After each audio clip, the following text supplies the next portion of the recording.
अहमद अल शरा उर्फ अबू मोहम्मद अल Jolani, Syria के राष्ट्रपति, वो शख्स जिसे पकड़ने के लिए एक वक्त में अमेरिका ने $1 करोड़ का इनाम रखा था। लेकिन अब खबर यह है कि वही अमेरिका अल शरा के साथ गलबहिया करने के लिए तैयार हो चुका है। क्या है अल शरा का बीता कल? क्यों अमेरिका ने रखा था भारी भरकम इनाम? और सबसे बड़ा सवाल यह कि क्या सीरिया को अपने पाले में लेने का खेल शुरू हो चुका है? और इस खेल में कितने खिलाड़ी हैं और कौन सा खिलाड़ी किसे मात देने की तैयारी में है, इसे ही आज हम समझने वाले हैं। सीरिया मिडिल ईस्ट का वो देश है जो भौगोलिक रूप से काफी अहम है। एक तरफ इजराइल इसके हिस्सों पर कब्जा करने में लगा हुआ है, तो वहीं दूसरी तरफ तुर्की में बैठे एर्दोगन की कोशिश है कि भले ही सीरिया की सत्ता में अल शरा बैठे दिखाई दें, लेकिन असल में सत्ता की चाबी उनके पास हो। इसीलिए तो HTS यानी कि हयात तहरीर अल शाम, जिस ग्रुप के सरदार भी अल शरा हैं, उनके लड़ाकों को सैन्य प्रशिक्षण तुर्की की सेना की तरफ से दिया जा रहा है। इतना ही नहीं, खबर तो यह भी है कि सीरिया में हवाई अड्डे के निर्माण में भी तुर्की पूरे जोर शोर से लगा हुआ है। लेकिन अब लग रहा है कि अल शरा अमेरिका में ज्यादा दिलचस्पी ले रहे हैं। दूसरी तरफ अमेरिका भी कोशिश में लगा है कि सीरिया में कुछ काम बन जाए, या इसे हम ऐसे भी समझ सकते हैं या समझा जा सकता है कि एक तरफ अमेरिका बात करने में लगा है, दूसरी तरफ इजराइल हमलों से दबाव बनाने में लगा हुआ है, ये कहते हुए कि लेबनान और सीरिया की सीमा जो है वहां से हिजबुल्लाह को मदद मिलती है, जो कि इजराइल के खिलाफ हमला करता है और साजिशें रचता रहता है। दिलचस्प यह है कि इससे पहले 50 साल से ज्यादा वक्त तक सीरिया में बशर अल असद की सत्ता थी और असद के शासन को ईरान और रूस का फुल सपोर्ट मिलता रहा है। यही वजह है कि अब असद दिसंबर 2024 में सत्ता से बेदखल किए गए तो सीधे भागकर पहुंचे रूस और वहां उन्होंने ले ली शरण। ऐसे में अगर अहमद अल शरा अमेरिका को साध लेते हैं तो वो सीरिया में लंबी रेस तक टिके रहने वाले हो सकते हैं। लेकिन अहमद अल शरा, जिन पर अमेरिका ने इनाम रखा था, वो अमेरिका से ही दोस्ती करने के लिए तैयार क्यों हो गए, यह हम आपको आगे बताने वाले हैं। उसके पहले अल शरा, जो कि पहले अबू मोहम्मद अल जुलानी के नाम से जाने जाते थे, उनके बारे में थोड़ा सा जान लेते हैं। माना यह जाता है कि 2003 में अमेरिका और गठबंधन सेनाओं के इराक पर हुए हमले के बाद अल जुलानी वहां पर मौजूद जिहादी ग्रुप अल कायदा के साथ जुड़ गए थे। इसके बाद 2010 में इराक में अमेरिकी सेना ने अल जुलानी को गिरफ्तार कर लिया और कुवैत के पास इसे जेल कैंप बुका में बंदी बनाए रखा। माना यही जाता है कि यहां पर उनकी मुलाकात उन जिहादियों से हुई जिन्होंने इस्लामिक स्टेट यानी कि IS का गठन किया, और यहां इराक में आगे चलकर IS के नेता बने अबू बकर अल बगदादी से भी उनकी मुलाकात हुई होगी। और इसके बाद जो 2011 जब आया तो सीरिया में बशर अल असद के खिलाफ हथियारबंद जब संघर्ष शुरू हुआ तो अल बगदादी ने उन्हें वहां ग्रुप की एक शाखा शुरू करने के लिए भेजने का इंतजाम कर दिया। और इसके बाद अल जुलानी एक हथियारबंद ग्रुप नुसरा फ्रंट के कमांडर बन गए सीरिया में। इसका संबंध इस्लामिक स्टेट से था, लेकिन 2013 में अल जुलानी ने नुसरा फ्रंट का संबंध IS से तोड़ा और इसे अल कायदा का हिस्सा बना लिया, अल कायदा के अधीन कर लिया।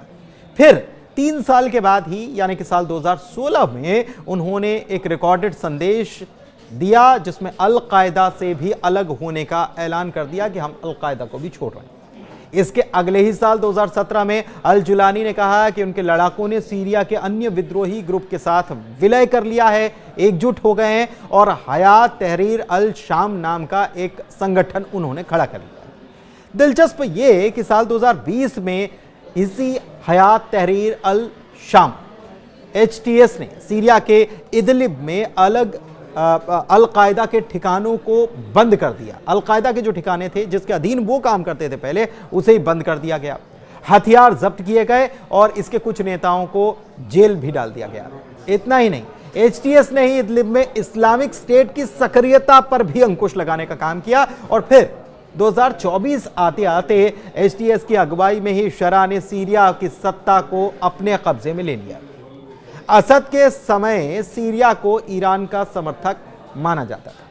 हालांकि अब माना यह जा रहा है कि सीरिया अपनी ईरान समर्थक छवि बदलने की कोशिश में लगा हुआ है।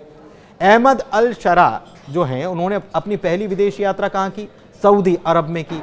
यहां पर प्रिंस सलमान ने उनका जोरदार वेलकम भी किया था। पुरानी दोस्ती भी रही है, पुराने ताल्लुकात भी रहे। मीडिया रिपोर्ट्स ये भी बताती हैं कि 2011 में अरब क्रांति के समय सऊदी अरब उन देशों में शामिल था जिसने सीरिया में बशर अल असद को सत्ता से बेदखल करने की कोशिश की थी और इसके लिए विद्रोही ग्रुप्स को पैसे भी दिए गए थे। हालांकि असद ने रूस और ईरान की मदद से विद्रोह को काबू में कर लिया था बशर अल असद ने, जो कि अब सत्ता में नहीं है, रूस में अब वक्त गुजार रहे हैं। उधर हाल ही में इसी साल 20 जनवरी को सीरिया में जैसी सत्ता परिवर्तन हुआ, दिसंबर में हुआ और जनवरी का महीना आया तो सीरिया की सत्ता में बैठे अहमद अल शरा ने अमेरिकी राष्ट्रपति डोनाल्ड ट्रंप को न केवल राष्ट्रपति बनने के लिए बधाई दी बल्कि एक बड़ा बयान दिया जो काफी चौंकाता है। शरा ने कहा कि वो ट्रंप ही हैं जो मिडिल ईस्ट में शांति ला सकते हैं। इस घटना के बाद ही अब खबर आई है कि अमेरिका ने पुतिन के एक और कट्टर दुश्मन से दोस्ती का हाथ बढ़ा लिया है। पुतिन के यही कट्टर दुश्मन है सीरिया के नए राष्ट्रपति अल शरा। रिपोर्ट के मुताबिक अगले महीने यानी कि मई के महीने में अमेरिकी राष्ट्रपति डोनाल्ड ट्रंप सऊदी अरब के दौरे पर जा रहे हैं और ट्रंप यहां पर अल शरा से मुलाकात कर सकते हैं। सीरिया में बगावत के बाद अल शरा को दरअसल कमान मिली है और अल शरा को रूस का दुश्मन माना जाता है। लेकिन ये रूस के दुश्मन हो कैसे गए?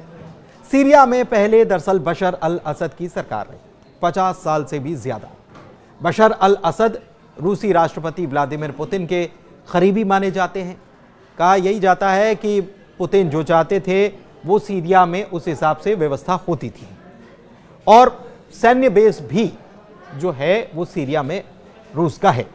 दिसंबर 2024 में सीरिया में बगावत हुई और इसके बाद असद सत्ता से बेदखल कर दिए गए।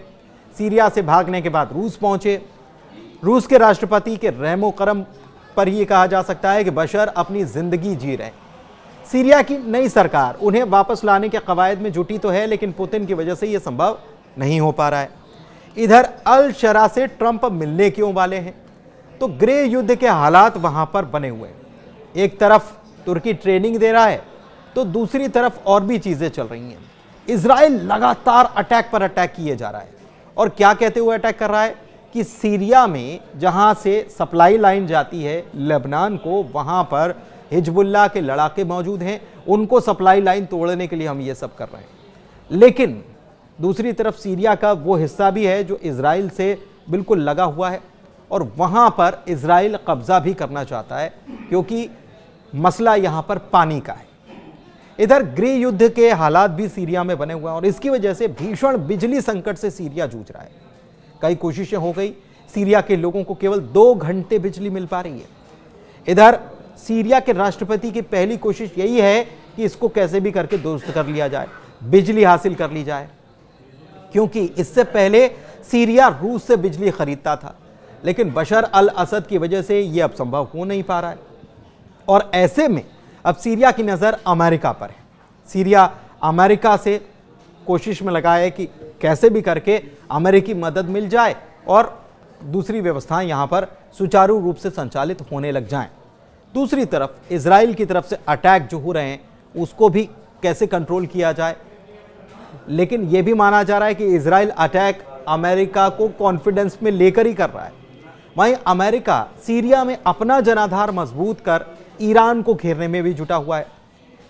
ईरान के supreme leader Ayatollah Ali Khamenei को बशर अल असद का पहले करीबी माना जाता रहा है लेकिन असद तो सत्ता में है नहीं। अमेरिका खामनेई के खिलाफ लंबे वक्त से मोर्चा खोले रखा है और मोर्चेबंदी में उसे सीरिया की भी अब जरूरत आन पड़ी है क्योंकि हाल में हमने देखा है कि ईरान को घेरने के लिए बाड़ेबंदी कर ली गई है क्योंकि आसपास से हर तरफ से वहां पर अमेरिका की तरफ से हथियार या वहाँ जिसे कहते हैं वॉरशिप्स वो तैनात करने शुरू हो चुके हैं और हर तरफ से घेरने की कोशिश ईरान को की जा रही है, चाहे वो खाड़ी के मामला हो वहाँ पर हो या फिर सैन्य बेस की बात हो, वहां पर हो, हर तरफ से अमेरिका पूरी तरह से अलर्ट मोड पर आ चुका है और कोशिश यह है कि ईरान को हर हाल में दबाया जाए और उससे परमाणु संधि करा ली जाए। लेकिन ईरान कह रहा है कि हम ऐसे लोगों से बात नहीं करने वाले जो कि धमकी भरे अंदाज में हमसे बात करते हैं। हम सीधे बातचीत नहीं करेंगे, इनडायरेक्टली बातचीत जरूर हो सकती है। तो फिलहाल सीरिया का ये डेवलपमेंट हमने आपको बताया कि अमेरिकी राष्ट्रपति डोनाल्ड ट्रंप और सीरिया के नए राष्ट्रपति जुलानी, जो पहले जुलानी के नाम से जाने जाते थे, अब अल-शरा के नाम से जाने जाते हैं, उनकी मुलाकात सऊदी अरब में होने वाली है और ये मुलाकात बेहद अहम है और इसके कई मायने हैं। आज के वीडियो में इतना ही। धन्यवाद।